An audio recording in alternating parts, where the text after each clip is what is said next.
E estamos de volta com a nossa convidada esta noite, uma talentosa cantora da nossa comunidade. Já canta há vários anos, devem conhecê-la de alguns projetos como Hotline. Ela, inclusivamente, teve a altura que recebeu convite para seguir carreira na música country em Nashville. Vamos falar um pouco sobre tudo isso e toda a sua carreira musical. Senhoras e senhores, é com imenso gosto que apresentamos Stephanie Rosa. Hello, Stephanie. Welcome. Welcome to the Red Couch. Welcome to HORA Quente. Thank you. Vamos fazer isso em português ou em inglês? English. Inglês. eu curioso que eu já te ouvi cantar português sempre, mas nunca te ouvi falar português. No, not a lot of people hear me speak Portuguese. Eu acho, espero que ela dissesse alguma coisa. Não. Stephanie, how long have you been singing for? You're young, but great part of your life has been with music, right? Yes. I started doing gigs when I was 13. Wow. Yeah. I had an uncle who in the 80s had a band named Aces of Rhythm. Mm-hmm. He was well known in like the Cambridge, Somerville area. He did a lot of gigs. Then unfortunately he passed away. So then in the early 90s, my brother decided to put a band together. Mm-hmm. My brother can also sing. He decided to put a band together named Aces of Rhythm 2. Mm-hmm. So he started, and then a few years later, they decided they need a background vocalist. Mm-hmm. So that's when I jumped on. And was that your first experience in music, or had you already sung other than with the band? No, that was my first time with a band. Mm-hmm. But of course, I used to always sing into my hairbrush. Didn't we all? Yeah. Let's talk a little bit about your background. So, your parents are Portuguese, both Yes. of your parents. From Portugal? Or No, were they from born the Azores, from São Miguel. From São Miguel, both from São Miguel? Yes. What part of São Miguel? Good question. My father is from Ribeira Grande, Mm-hmm. and my mother's from Ribeirinha. Very good. Yeah. So, have you been back? I was there back in 2001, Mm-hmm. I believe. That was the last time I was there. Very good. And you grew up in the Peabody area, Cambridge, Somerville? No, I was born in Cambridge. Yep. And then we moved to Somerville when I was 12. Mm-hmm. So I lived there for many years. Yeah. And then when I first got married, we moved to Peabody. So I've been in Peabody. So, but all basically the same area, at least Yeah. with a 20-minute radius, Yes. one of the other. Very good. When your brother invited you to be a backup vocalist for the band, Yeah. is that something you accepted right away, or were you kind of hesitant? Oh, in the of course. beginning? Of course. Of course, yeah. And what did you feel comfortable singing at that point? Anything, really. We did mostly Portuguese music. But I was just the background vocalist, so I wasn't Exactly. in the front yet, so I was kind of just, So in at the what back. point did you make it to the front? Maybe like a few years later, I started to do like my own songs. I did like 3 or 4 songs maybe during the gig, and then it, slowly started doing more and things like that. So Excellent. And how was that experience? I mean, playing with family, and it was just your brother as far as family members? no, or? actually, some friends of the family that we got to know and everything. Actually, one of them, their uncle used to play in the original Aces of Rhythm. So we knew them, from family, so that's how we all got together. And everybody got along? Yes. So how long did that experience last? Lasted for a while. This was a while back. Lasted for a while, and then of course everybody got older and, tired of doing it, so everybody kind of like went their own way. I know during the duration of the band, you guys did record a CD. I remember when I worked at the radio station, there was a CD there. Yeah. And I remember seeing you as a young child on the cover of the CD. Yeah. Very young child. Yeah, we did record, and that's when I first met Paul Sardi. We recorded it with him. So after Aces of Rhythm 2, where did your career lead you, musical career? So then because I met Paul Sardi through that, Paul started to do, his own albums, and then he was promoting them. So I hopped on to he asked me to join his group, so I sang background vocals for him for a little bit. And that's how I started to really get out there with the music. When did you finally break through as a front person in the band? I was going to say frontman, but that doesn't work. I believe it was because Paul Sardi moved to New York, I believe. So the musicians like Paul Andrade, Louis Silva, that's when you know, they were still in the band, and they were kind of like, you know, we need a singer. And then Louis is actually the one who mentioned it to me if I would want to be the front person. Of course, I was all for it. Ready to jump on that. So that's how Hotline started. So that was the birth of Hotline. The Hotline at the time was a band that was designed to play the Portuguese music that the conventional Portuguese band wouldn't play, correct? Right. And how was that experience for you? Were you singing what you wanted to sing? Was that? Yes, and believe it or not, like as a kid growing up, I always heard Fado in the house, you know, Saturday morning cleaning, you know, it was always playing in the background, but I never pictured myself singing it. Yeah. And then when I joined Hotline, David Saraiva is the one who introduced me to like Marisa and things like that. And then I started singing it, and I said, wow, I really love this type of music. And then when we would do our acoustic sets, that's when we would do a lot of that stuff, and that's what I really like to do. Excellent. And what kind of experience was it with Hotline? Because you weren't necessarily a stage band. It was kind of like you would do a lot of the unplugged shows, right? Right. These acoustic shows at different establishments. Well, when we first started, we did like the feasts and all of that, but then we really decided that doing the unplugged stuff was really our, you know, what we really love to do. And we did, because, you know, when you're at a feast, there's, you know, the big crowd and people are eating their bifanas, and, you know, it's not as intimate. But when you're doing the unplugged, it's very intimate. You know, everybody's there in the small room. It's really great. Very good. So, you know, this is Hora Quente, so what happened? Because there was a point that Stephanie was no longer part of Hotline. Is there some sort of big drama behind this that we can tell? No drama. No drama. No, nothing for TMZ, nothing, you know. No drama. It was just, you know, I was young at the time too, you know, so it just, no drama. Just kind of like drifted apart and then went your own way. Yeah. In the meantime, I know that something had come up with country music, and you started singing some country songs, and there were some contacts with Nashville, correct? Yes, I actually, I went to Paul Sardi's studio and I did a cover of Amazed by Lone Star. So we recorded that, and literally I flipped, you know, to the back of like a country CD that I had, and I just found the address of the record label and I mailed it. And then somebody called me back like weeks later, and they said, you know, we want to get you in contact with Artist Development, which is a place in Nashville that helps people, you know, get started. They help you record. So I went out there and I recorded, it's like either 4 or 5 song demo. And actually wrote one of the songs with Don Goodman. He wrote a song with Blake Shelton. So we recorded that, and then, you know, a few months later, I got a call saying somebody was interested and I needed to fly down to sing for them. So I did that. Of course, I was all excited, but, you know, in that type of business, you have to be like perfect, you know? So they just didn't, I wasn't what they were looking for, basically. So it just kind of.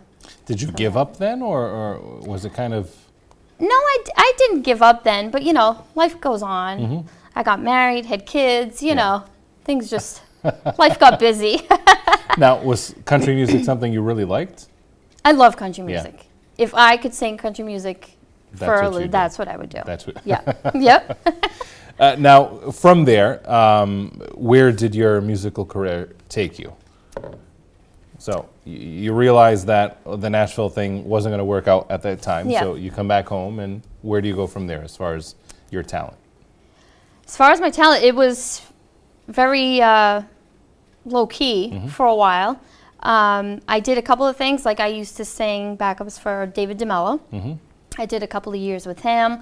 I did a few years with Nelia, which was so awesome for me, because as a kid, you know, going to the Portuguese feast, she was like the best thing to me, you know. And I'll never forget one time she could see me dancing and like mumbling to the words, so she called me up on the stage, and I almost had a heart attack. I was so excited. So yeah, so I did a few years with her. So I had things, you know, in between, you know, but nothing, like I said, I had the kids and everything, so things just kind of stayed mellow for a little bit. Exactly, exactly. You did eventually become part of the house band for IPMA. I did. As a backup vocalist again, Stephanie. And how was that experience? It was great. It was really great. It's a great thing to be a part of. I did it, I believe, for 3 years. And it was just awesome. It's really great. Any plans in music now? What would you like to do? Well, right now, I am part of Casa do Galo, which is another great project. We do basically kind of almost the same thing that Hotline used to do, the very intimate gigs and things like that. And I love doing it. Yeah. I get to pick whatever songs that I want to sing, and they'll learn it, and we play it. It's just a really great project to be a part of. Very so good. That's what I'm doing right now. And I know you guys have some performances coming up soon. Yes, we do, at Catalimar on March 16th, I believe. Don't quote me on the date, but I know it's in March. Excellent. Portanto, se quiserem ouvir a Stephanie, a Casa do Galo, a banda Casa do Galo, ligando, aliás, para o Catalimar, vão poder saber mais informações. Stephanie, if you could do something in music that you've never done before, but something you've really wanted to do, what would that be? That's a great question. I don't know, to be honest with you. Like I said, I love country music, so that's like my #1 go-to. So if you could have a country band, even locally, would you do that? I would, actually. I would. Well then! Now, Stephanie, you have 3 beautiful children. Olivia, Chloe, and Landon. And I also have 2 stepdaughters, too. And 2 stepdaughters. Caitlin and Madison. So, very good. So, full house. Yes. Pardon the... This is why the music has been low-key. But did you change as an artist, and not because of the frequency of performances, but do you think that you changed as an artist after becoming a mother? Yes, of course. You know, becoming a mother changes everything. So it does change you a little bit. Musically, how do you think it changed you? What type of singer were you before that you aren't now, or that you're different now? I think there's more feeling when I'm singing now. Yeah. Just because, you know, things that have happened through life with the children. So I think that's really it. I don't let the small stuff bother me anymore, like it would have before, you know. Exactly. So. You learn how to get thick skin after a while, right? One of your daughters, she's truly an inspiration to everyone. She's a fighter, let me tell you. Olivia, she's how old now? She's 10. She's 10 years old. But she was diagnosed at a very young age with cancer, correct? Yes, she was diagnosed at 2 with a brain tumor. So for a majority of her life, that's all she's known is hospitals, doctors, and pretty much and that. Yep. And at this point, 8 years later, I know there's been a number of operations and whatnot. What is the current status of the situation? So she just finished chemo maybe a month and a half ago. The doctors decided that for right now she didn't need it because the tumor is stable, and it has been stable for a few months now. So she's actually doing pretty well. We're actually going tomorrow for a checkup. Excellent. So she goes every month for a checkup and every 3 months for an MRI. And now, as a parent, I know it's probably impossible to describe fully, but what do you feel that moment that you find out that something like that is going on with your child? You're kind of numb to it at first, and it doesn't really sink in. I was actually also pregnant with Chloe the day we found out, and then I actually gave birth to Chloe that night. Must have been all the nerves and all of that, but yeah, it didn't really hit me until maybe like a day or 2 later, exactly what was happening. I knew it wasn't good, but until it really like sank in. Now, your life changed drastically after that, right? Correct.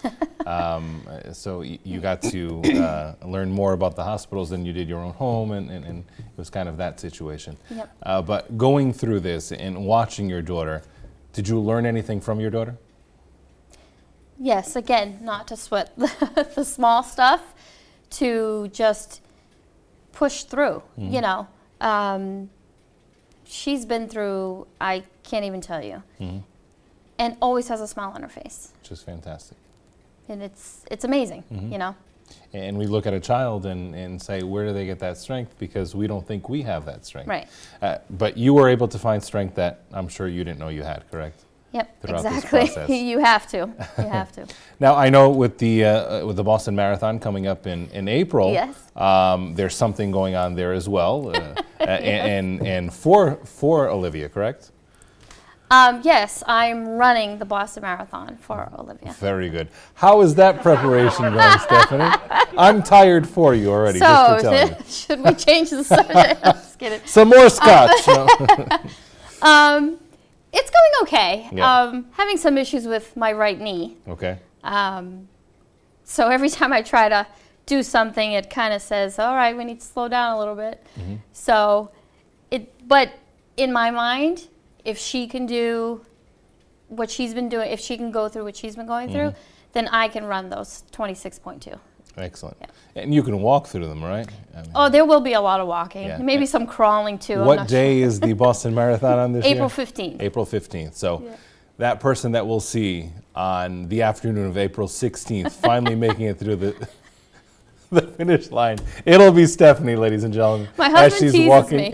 He teases me and he says, I said, you know, he's like, you know, it's going to be the news the next morning while they're cleaning up and say, wait a minute, we have one more runner and here she comes.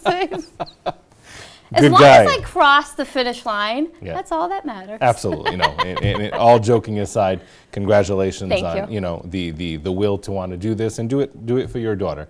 Thank you. If she has the strength, then you do too to get through it. Now, what do the doctors say at this point? Are they optimistic about going forward, or is this kind of a day-to-day process and let's see how it goes from test to test? Yep, it's always a day-to-day. You know, it's always very hard with her the minute she says she doesn't feel good. In my mind, I'm like, okay, is this like a cold that she caught, or is this more? So it's always hard To identify. So I call them a lot. You know, sometimes I say, okay, you know what, I'll wait a little bit. But it's usually day by day, at least for me, it's usually day by day. But for them, they're very optimistic about it. She does a checkup every month. And then every 3 months, she does the MRI to see if there's been any growth or anything like that. So as long as there's no growth, they're fine with that. And they told me that they have plenty of other chemos to try if, you know, if the last one she was on doesn't work. Excellent. And you've had the opportunity to work with some of the best professionals in the field, right? They're great. And they become part of your family. Exactly. The end, right? Yeah, we walk in and it's like, you know, it's just like going to like a family member's house, you know. It's great over there. Now, I know there are other parents who may be going through the same thing or just got a diagnosis like that. What kind of message would you convey to them as someone who's been going through it for the past 8 years? Just keep the faith, you know. Stay strong. I know plenty of time it's not easy. You know, there's times I catch myself, you know, thinking about it and worrying about it. But just stay strong. What is after going through what you've gone through, lived what you've lived so far? What is the soundtrack of your life? The soundtrack of my life. Let me just sit back and wait. This is almost going to be like the Boston Marathon, waiting for Stephanie to fit. No, I'm just kidding. The soundtrack of my life. I don't know.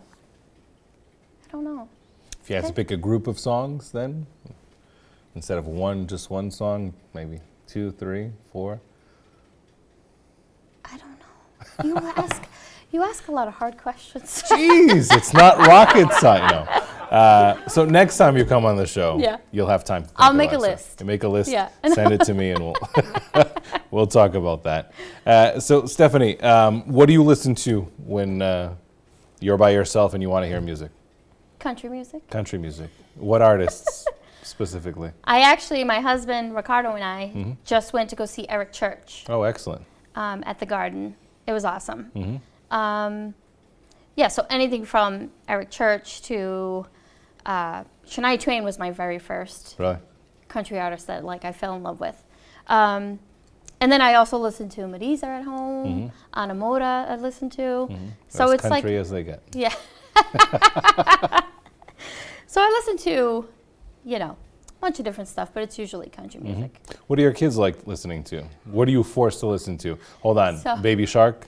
No? My son, Baby Shark. But my Chloe listens to Cardi B. Oh. The clean versions. Of course. Yeah. But listens to Cardi B. And Olivia? Olivia just kind of goes with the flow. Excellent. Best way to... She'll listen to whatever anybody's listening to. Between Cardi B and Baby Shark and Mom coming out with Marisa and Eric Church once in a while, just get a nice fusion there. When she starts breaking out Ozzy Osbourne, then you know what that mix has done. You've worked with some great musicians I have. Throughout your career as well. But there's one that's been like the mainstay, which is Louis, right? Yes. Louis is my right-hand man. Anytime, if I need to practice a song or he's always there. He's there. Excellent. And Louis has joined you tonight, right? Yes. To perform this song. What song are you going to be singing for us tonight, Stephanie? We're going to be playing Chuva by Musica. Beautiful song. You're not hoping that this is going to be some sort of rain song where we'll actually get rain, right? We don't need any of that. It's already cold today, and it was like spring yesterday. So. Yeah, I know. We kind of need spring to come quick. Well, the groundhog said it would be coming quick, so let's wait for that. Why Chuva? I just love that song.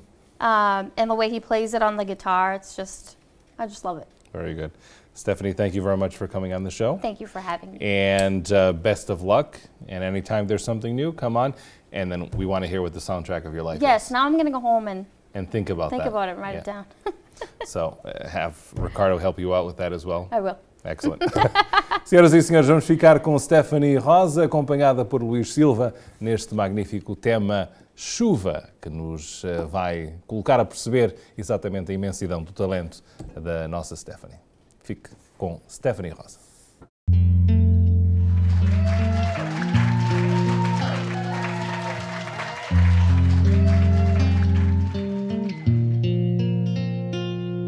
As coisas vulgares que há na vida não deixam saudade. Só as lembranças que doem o fazem sorrir. Há gente que fica na história da gente, e outras de quem nem o nome lembramos a ouvir. São emoções que dão vida à saudade que trago, aquelas que tive contigo e acabei por perder. Há dias que marcam a alma e a vida da gente, e aquilo em que tu me deixaste não posso esquecer. A chuva molhava meu rosto, gelado e cansado.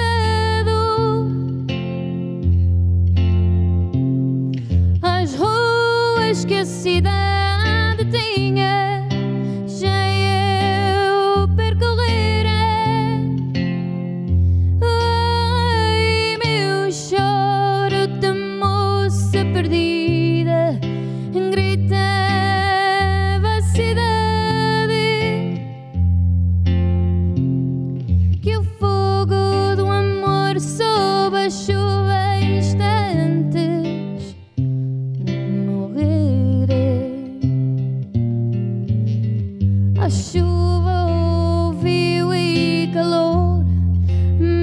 segredo é a cidade.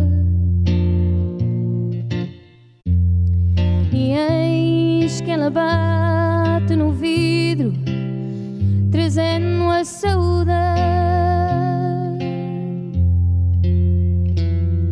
E eis que ela bate no vidro, trazendo a saudade.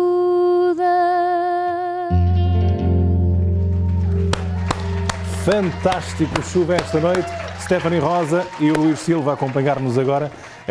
Um excelente músico também. Muito obrigado, Luís. E obrigado, Stephanie. Continuação de muito sucesso. Assim chegamos ao final de mais uma Hora Quente. Voltaremos amanhã com mais um programa para si. Boa noite e até amanhã.